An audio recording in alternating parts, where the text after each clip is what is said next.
Denmark's Prime Minister Mette Frederiksen has told Donald Trump to stop the threats about the U.S. taking over Greenland.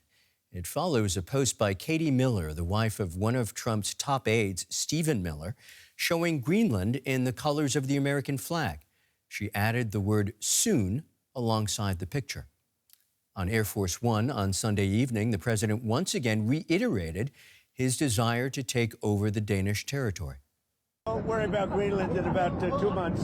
Let's talk about Greenland in 20 days. On Venezuela, we talk so much about energy. By the way, I will say this about Greenland. We need Greenland from a national security situation. It's so strategic. Right now, Greenland is covered with Russian and Chinese ships all over the place. We need Greenland from the standpoint of national security. And Denmark is not going to be able to do it, I can tell you. Let's now speak to Teri Schultz, DW correspondent in Brussels. Teri, I understand you've just been to the European Commission briefing where Venezuela and Greenland were the top issues discussed. Can you give us any more clarity about the EU positions? Unfortunately, no. It was a pretty rough start for the European Commission's spokesperson service, beginning the new year with these issues, which obviously made them very uncomfortable. And they were absolutely not willing to go beyond this rather bland statement that was put out yesterday. Even 24 hours later, the only reference that they're making to the United States is to say that EU officials have been in touch with the U.S. The rest of their statements, like the written statement yesterday, simply referred to unnamed actors, of which there aren't very many, saying that they hope that international law is upheld and the UN principles, which are things like refraining from the use of force and peaceful resolution of disputes.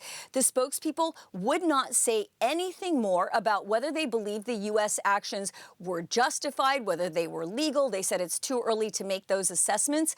And they wouldn't even use any new words to describe this, despite getting dozens of questions. Now, when it comes to Greenland, they're a bit more clear on what the EU position is, but it hasn't changed from December. They, in fact, reiterated a December 22nd position that says the EU obviously supports Denmark's territorial sovereignty and that any decisions made about Denmark or Greenland are for those people alone. It really seems to have put the EU in another one of those uncomfortable positions where they feel like they can't criticize or even make any assessment about what the United States has done for fear of retaliation by the Trump administration. Well, a cautious approach, to be sure.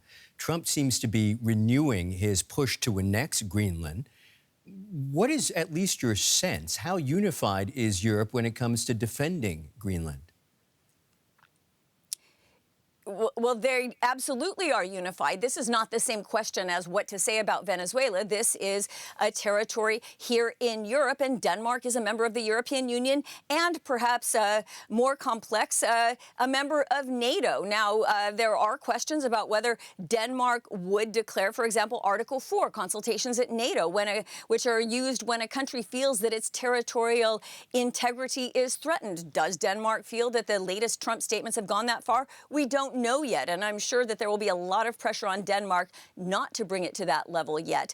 But with Trump reiterating this and even saying that the EU knows it needs the U.S. to take over Greenland, this does indeed seem to be taking it a step further in terms of the U.S. rhetoric. And we'll just have to see if the European Union and or NATO come out with any statements about this.